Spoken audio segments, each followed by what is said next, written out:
السلام عليكم ورحمة الله تعالى وبركاته. مرحبا بأعزائي الطلبة والطالبات مستوى الأولى بكالوريا بيوف. يعني سننجز معكم واحد تمرينين.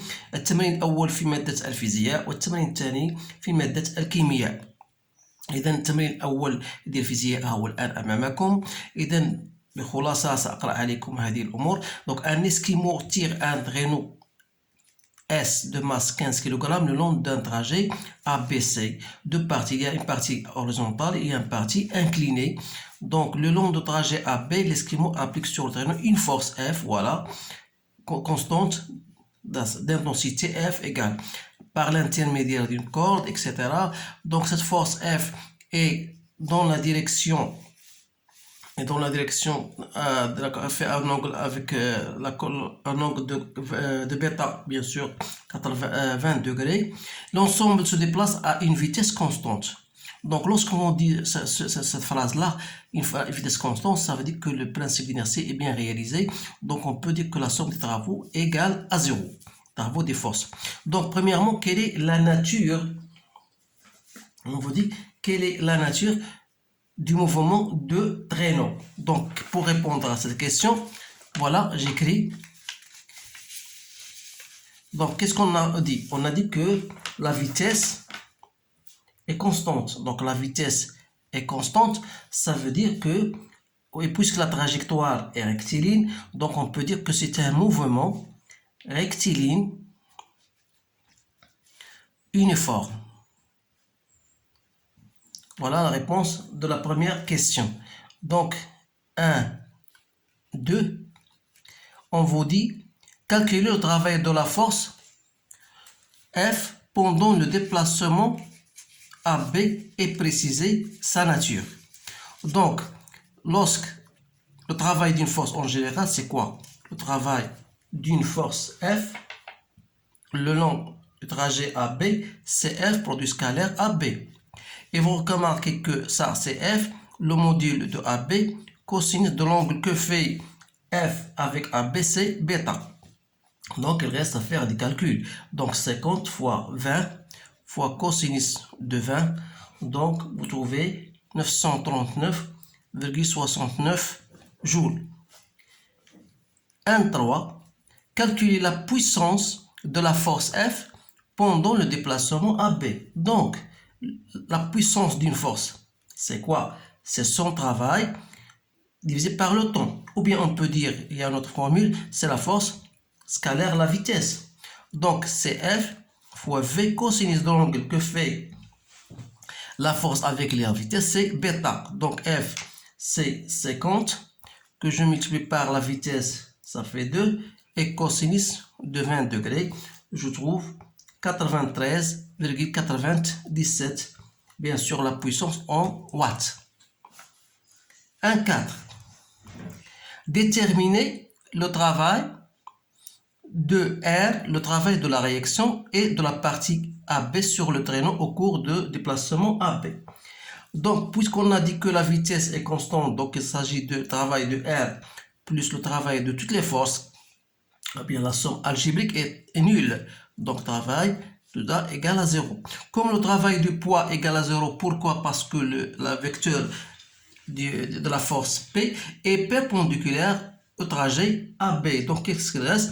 Donc, on tire ici le travail de R, de A vers B, n'est autre que moins travail de la force F le long du trajet AB, c'est-à-dire c'est moins 939,69 joules. Donc, qu'est-ce que vous remarquez? Vous remarquez que le travail de R le long du trajet AB, elle est différente de 0. C'est-à-dire quoi? C'est-à-dire que le contact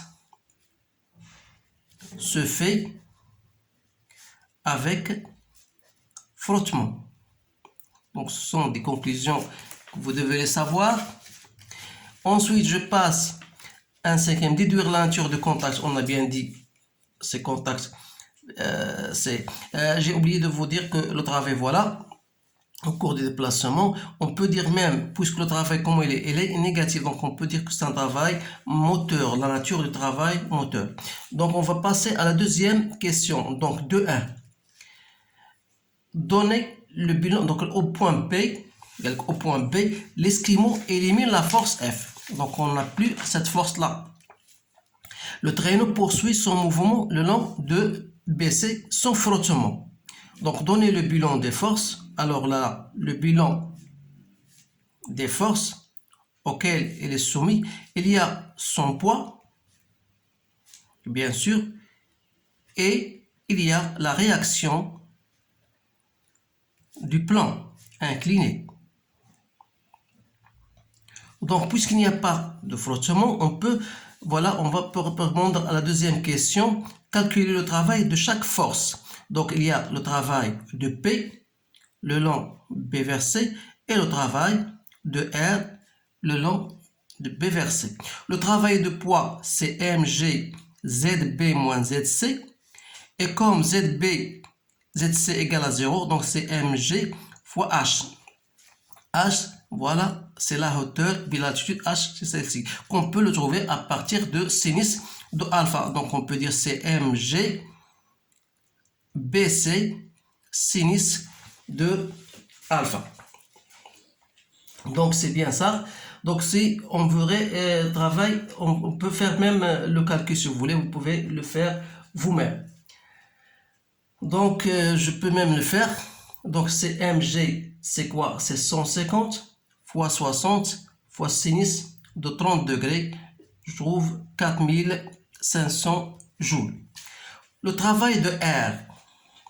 Donc R, puisqu'il n'y a pas de frottement, donc si c'est le solide, supposons que le solide est là. Donc il y a le poids, il y a la réaction. La réaction sera perpendiculaire au trajet BC. Donc ça veut dire que le travail de R égale à 0. Donc voilà la réponse à ce premier exercice de physique. Donc il y a des choses que vous devez le savoir et il n'y a pas de problème pour répondre à ce genre de questions. Maintenant je vais passer au problème de la chimie. Donc voilà, vous avez la feuille devant vous. Donc vous pouvez la lire et la relire pour bien comprendre. Ensuite, vous devez répondre aux questions posées. Donc, l'acidité du poisson gazeux est due à la présence d'acide phosphorique. Voilà la formule. Lors de l'analyse de 20 ml d'une boisson, nous trouvons qu'elle contient 1,10-4 mol d'acide 4. Donc, combien de molécules y a-t-il dans ce nombre de moles? Il donne le nombre de molécules. Vous savez, il y a une relation qui vous dit le nombre de molécules. Je vous donne la relation. C'est le nombre de moles fois Na. C'est le nombre de molécules de densité en général. Vous avez 1,10 moins 4. Vous multipliez par 6,02, 10 à la puissance 23. Et vous trouvez bien sûr ce nombre que je vais faire le calcul. Donc 1,10 moins 4 que je multiplie par 6,02 exposant 23. Donc je trouve 6,62 10 à la puissance 19. Donc l'autre question, voilà la question numéro 1. La question numéro 2. Déterminer la concentration molaire en acide de cette boisson. Donc la concentration molaire, c'est quoi? C'est le nombre de moles sur le volume. Le nombre de moles, c'est 1,10 moins 4, que je divise par le volume, c'est 20 ml. Donc il faut la convertir en litres et vous trouvez 5,5 10 moins 3 moles par litre. Donc, troisième question. La proportion d'acide phosphorique légalement autorisée dans les boissons gazeuses est de 0,6 g par litre. Est-ce que cette boisson est-elle légale? Donc, troisième question, je répète, on vous dit la proportion d'acide phosphorique légalement autorisée dans les boissons est de 0,6 g par litre. Donc, est-ce que cette boisson est-elle légale et justifiée? On vous donne la masse molaire. Donc, pour savoir c'est quoi ça, il s'agit de quoi? De la concentration massique. Donc, je trouve moi la concentration massique, c'est quoi? C'est la masse sur le volume. La masse, c'est le nombre de moles sur NV, ou plutôt c'est la concentration molaire divisée par le volume. Donc, c'est 5,5 10-3 que je divise par la masse molaire. Je trouve 5,6 10-5, bien sûr, grammes par litre. Donc, vous remarquez bien que cette concentration massique que j'ai trouvée, elle est inférieure à 0,60. Donc, on peut dire que cette boisson est légale. Donc, c'est pour justifier notre réponse. Donc, maintenant, je passe à grand 2. Grand 2. Voilà. Donc, à température 20 degrés et sous la pression PI, une bouteille fermée à paroi indéformable contient un gaz. Donc, un gaz qu'on ne connaît pas, de volume V, de litres et de masse M. On le considère comme un gaz parfait. Donc, la température de gaz en Kelvin est-elle, est-ce qu'elle est 20 degrés ou bien 293,15 ou bien elle vous donne 4 réponses. Donc, laquelle est juste de ces réponses-là? Vous savez que pour convertir 20 degrés, en Kelvin, on doit ajouter 273,15, soit donc 293,15 degrés Kelvin, qui n'est autre que celle-ci. Voilà la réponse, juste c'est la réponse, donc la réponse B. Cinquièmement, écrire l'équation des gaz parfaits. Donc, vous savez que selon Mariotte, on vous dit que PV égale à nRT. Non, il faut noter que la P, c'est en pascal, la pression en pascal, le volume en mètres cubes, N, c'est le nombre de moles, T, c'est en Kelvin, et bien sûr R, vous savez que R, c'est une constante qu'on vous donne en pascal, mètre cubique, Kelvin moins 1, mol moins 1. Voilà, chaque valeur a son unité. Sixième question, calculer le volume molaire du gaz. Donc, le volume molaire du gaz, comment on peut le déterminer? Vous savez que c'est quoi le volume molaire? Le volume molaire, c'est le volume d'une mole. Donc, pour N égale à 1 mole, donc cette loi, ça donne PV égale à RT. Alors, ce volume occupé par une mole, on l'appelle le volume molaire. Donc, ça veut dire que le volume molaire n'est autre que RT sur P. Donc, on effectue le calcul. Donc, c'est PR, c'est 8/31, que je multiplie par 293,15 et je divise par la pression 10 à la puissance 5 pascal. Je trouve 0,0243 mètres cubiques. Alors là, par mole, que je peux le convertir en litres, 24,3 litres par mole. Alors là, une fois j'ai cette réponse, je passe à la question numéro 7. Montrer que la quantité de matière est N égale à ça. Donc, vous savez que la quantité de matière d'un constituant X égale, surtout s'il s'agit d'un gaz, c'est le volume du gaz sur le volume molaire. Or, le volume de gaz étant égal à 2, je divise par 24,3, je trouve bien que c'était 8,2, 10-2 mol. Donc, c'est bien exact. Huitièmement, question.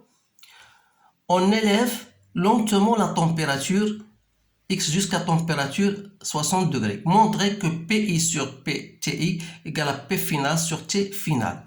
Alors là, d'après l'équation de Mariotte, vous savez que vous pouvez, à l'état initial, on a PV toujours reste constant, égale à N RTI. Et de même, à la pression finale fois V égale à N RT final. Donc, si je divise la première par cette tranche par celle-ci, on aura PI sur P final égale à TI sur T final. Autrement dit, ça veut dire que PI sur TI égale à P final sur T final. C'est bien ça. Neuvième, en déduire la valeur de la pression P finale. Donc de là, je tire P final qui n'est autre que P initial fois T final sur T initial, c'est-à-dire 10 à la puissance 5. T final, c'est 60 divisé par 20. Je n'ai pas converti en Kelvin parce que ça revient au même. Donc ça reste 3 10 à la puissance 5 Pascal. Neuvième question, on veut dire parmi ces trois gaz, d'hydrogène, d'oxygène, le méthane, quel est le gaz X? Justifiez votre réponse. Donc pour choisir lequel de ces gaz, bien sûr, est celui du gaz qu'on a étudié, et donc il faut déterminer sa masse molaire. Donc le nombre de moles étant égal à la masse sur la masse molaire, donc de là je tire la masse molaire de ce composé X, c'est quoi? C'est M sur le nombre de moles de X, c'est-à-dire la masse étant égale à 2624 mg, je dois la rendre en grammes et je divise par le nombre de moles qui est égal à 8,2 10 moins 2. Alors là, je trouve exactement 32 grammes par mol, qui correspond bien sûr à la masse molaire de dioxygène. Alors là, on peut dire que X n'est autre que le dioxygène. Et ça, j'ai répondu à toutes ces questions. Donc ces deux exercices-là, bien sûr, vont vous aider à bien se familiariser avec le genre de questions qui vous seront posées le jour de l'examen. Donc il ne vous reste que faire rappeler ceci et répéter bien sûr ces deux exercices une ou bien deux fois pour maîtriser ce genre de questions-là. Alors là, je vous laisse et à bientôt et je vous souhaite une bonne réussite, un bon avenir. À bientôt. Salam alaikum.